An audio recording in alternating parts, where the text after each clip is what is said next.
Good afternoon and welcome to another of Tim's Tech Talk videos here at Venom Motorsports Canada. Today we're having a look at our 1200 watt E-ATV and we're just going to check it out and do a little review on some of the features. So when you're having a look at this electric ATV, things we need to be aware of: the front brakes use a caliper system that you see right down in here that is cable based, so it is non-hydraulic. So the front brakes are non-hydraulic. Other points to note: you can lock the front brake up using this mechanism right here that you see on top. That will physically lock the front brakes for you, so that's a nice little safety feature. On the rear brakes, we again have a mechanical brake lock here that you can see, and the rear brakes are indeed hydraulic. Now, interesting to note, when we turn the power on, so we've just turned the key on the other side of the bike, the very first thing that should happen is the power gauge, which you see right here, to indicate your charge, should indicate a full charge, if indeed you have just charged your batteries. So this is what you should see, a full charge. When you squeeze the brake,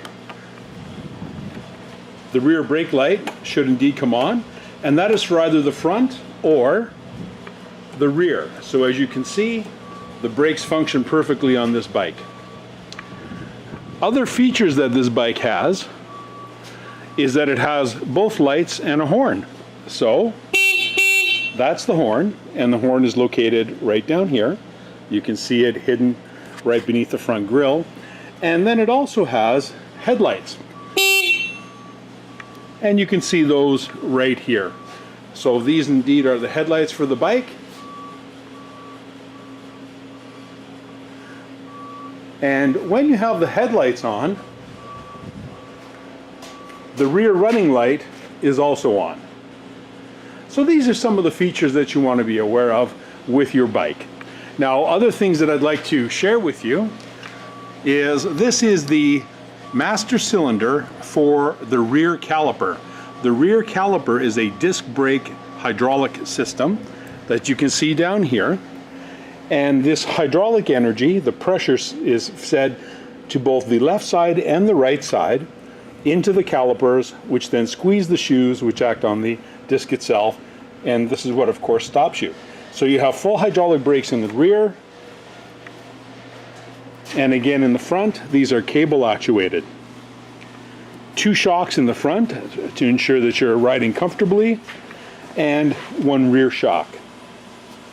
In our next segment, which is coming up shortly, we're going to take this out for a little drive and show you how it behaves in the winter months here in Ottawa, Ontario, Canada. Another point that needs to be raised is, yes indeed, you can drive this ATV in the middle of winter. It won't have a problem with it, but the battery doesn't like temperatures below 10 degrees C. So if you can, take it into a heated space, charge it in a heated space, and you'll do just fine. Thanks very much, and we'll be back in a sec with a ride. Thank you. Good afternoon. So now we're taking that 1200 out for a little ride. As you can see, it's still the middle of winter here in downtown Ottawa.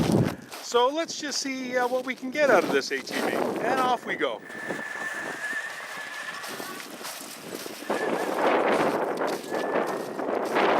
Our test driver is almost 6 feet tall, pretty close to 200 pounds.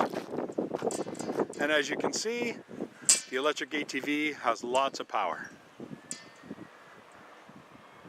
Runs extremely well. And your neighbors will like the fact that it is so quiet. Beautiful. Perfect winter's day to be out on the road. Hope you enjoyed this video. Enjoy the ride, my friends. We'll see you again soon. Bye-bye.